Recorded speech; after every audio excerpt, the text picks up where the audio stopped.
My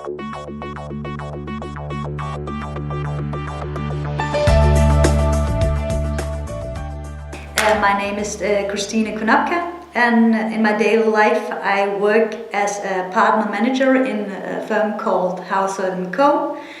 We work with a software system which is DAM, which is a digital asset management system. For those of you who know CMS system, it's like an underlying system where you can put all the assets in and distribute them out to all other channels. So that's our software in daily life.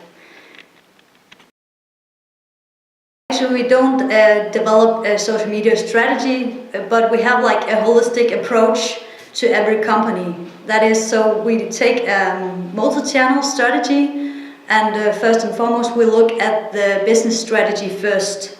So what is your business strategy, what is your underlying communication strategy and your marketing strategy? And when you have like those things in place, you can look at your channels. So that is the multi-channel strategy. And when you have like multi-channels, you often underlying have a social media channel. That may be LinkedIn, Twitter, Instagram, for example.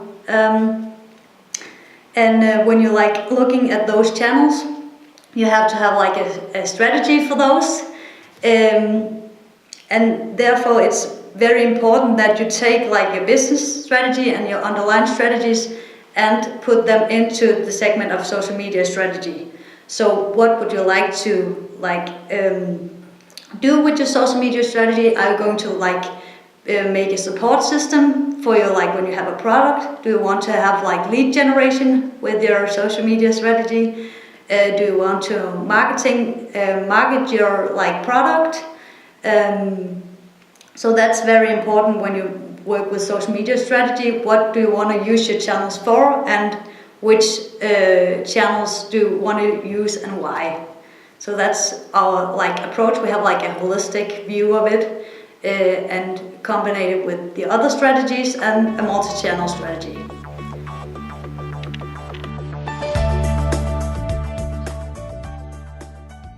I would like to give some of the examples what you can achieve when you have like a social media strategy. I think it's very important when you decide to have a social media strategy and you do it. You also have to find the tools to do it with. It's fine to have like 5 channels you have chosen for various reasons, but it's also important that you have like the resources. So we also said to our clients, do you have like, for example, a social media dashboard to execute your social media strategy with? Or do you have like an expert in the house who knows social media and can help your company get started on those things? Maybe you have people sitting in marketing or communications, but they don't always know how to use social media because it's like a newer thing. So maybe they haven't learned it if they don't have normal interest. For example, when you take an education today, it's not normal to have lections in social media. It's coming now, I know, but when I was finished in university, there was no talk of social media at all. So you have to put those things together and use the right tools. I think the typical challenges and the biggest challenge for every company is the resources. Sit down with a company and they say we want to use social media, we want to have a strategy, but we don't want to pay for it or use resources in the house, or we have little resources. So that's the main problem. We want to do it, but we actually don't want to invest a lot of time in it. So that's number one. If you want to do it correctly and put some time and money into it, or unless it's no use at all for your company. So that's one of the main reasons.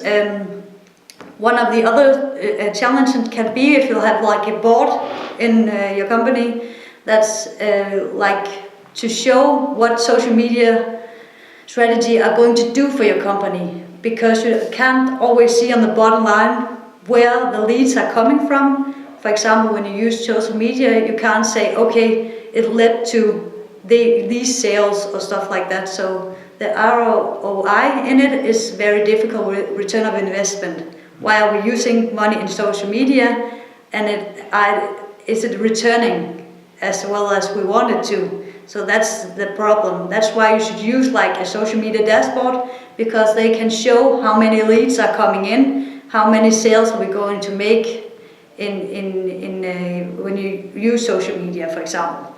So that's one of the main reasons as well. We want to have the resources, but we want to have we want to know why we are investing in this, and you can't like show it before you do it. So that's the problem as well for the companies. And then using the right tools. Some don't know to use like social media dashboards, or there are a lot of great like Hootsuite and Falcon, and you can use a lot of that don't cost money. So to like use the right tools as well in your company, that's a big thing.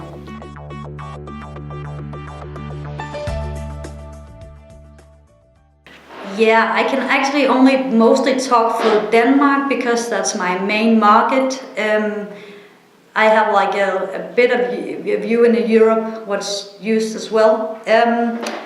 Facebook is like the necessary evil, and I know people are always saying we need to go on Facebook, and sometimes you actually don't need to go on Facebook.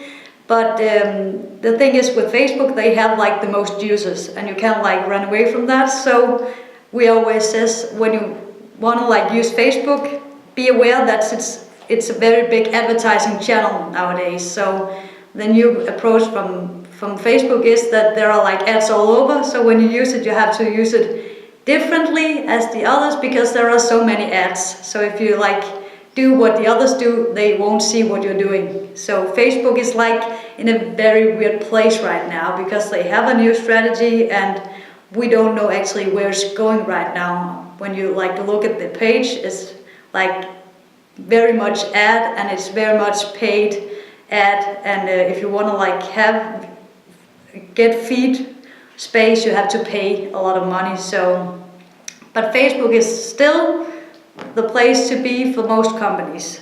I don't know about B2B, but C2C it's still very much useful. LinkedIn, B2B, I would say it gained more territory in this year, and I think it will still, but very much B2B segments. And ads will grow there as well. They're already going well, the LinkedIn ads. When you talk to people, they get like a lot of return of investment in there when they do ads. And you can segment it very well in there. So LinkedIn as well for B2B companies. Then there is like media like Instagram, who also grew a lot because of the image-based metric, and image-based is like grown a lot this year. So for companies to go in there, like big companies like H&M, Starbucks, stuff like that, who started there are like growing very much. So if you have a product that where you can use image, that's the place to be, I would say. And Denmark as well is coming up and being with there, but USA is like the big thing in there. So then there is Twitter. Twitter is always like, if you like dare to use Twitter, but you know how to use it. So many companies, especially in Denmark, are using it for like a support system. When you have like, let's say you have like your tele company or something, you have mobile phones, you can do like support in there. We have like travel agencies in there who like mix in and blend and talk to people and give them advice on traveling. So actually Twitter, you can do exactly what you want if you like dare to do it. So you have a good approach. We have also many others in there who you say, what are they doing on Twitter? But if you have like the right idea to use Twitter, then it can be very, very good, because Twitter is like the friendly media. You can't do push in there. People hate push marketing in there. They are like unfollowing you if you do push. But Twitter, you can talk to everybody. You can like talk to the president if you want. Not really, but it's like that approach you have in there. So Twitter is also one of the things. I think it's going to be a bit better this year. And there is stuff like Snapchat, who really isn't like a big thing in Denmark. I know like McDonald's and stuff are using it now, and I think it will grow as well in Europe in the younger segment. So that's the media I'm like thinking about right now. I'm sure there will be a lot more. There's like Foursquare, who just used a new template. It's now called Swarm. I think it's getting bigger in for the tourists, but I don't know. Let's see what happens though.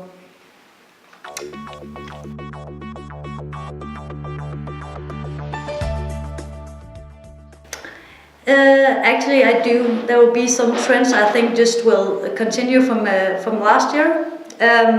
But first and foremost, I think social media strategy will be like a necessity this year, not a luxury, but something you have to invest in. That's one of the things I think the company will do. Then I think in Europe Google will be a bigger thing. Like Google Plus have never won really, not in Denmark, but I don't know in other countries. But it's a difficult thing. But I think Google have like the power to like go in, and because of their search engine, they can like do it. So I think we have to like be aware of a Google Plus konto. If you don't have one, then get one and then see what happens. Because I think it will grow like in the next year. And also, this was from last year as well, visual content that may be image-based or videos. Video is already big, but I think micro videos will be bigger even this year, and always image-based things. So it's like a continuation of what happened last year, but video, I'm sure it will be very, very big, but not the long videos, but the micro videos, like wines and stuff. Yeah. And Instagram videos, and also social media advertising, especially for marketeers and marketing departments. They're going to put a lot of money in advertising, but do it in a smart way, so it's not like pushy, but they have to use some money to like do that instead of print media marketing. They have to do social media marketing instead. And then mobile, come back as a mobile will be big. The people will use mobile phones even more. So when you do stuff, do it for mobile. When you do content strategy plans, do mobile related, so you can like see it on mobile and be aware of the mobile use when you link to other things and stuff like that. When you link to example websites who isn't responsive, that's a problem because you can't see it on mobile. So have that in mind when you do content strategies. Yeah, that was all. Okay, thank you.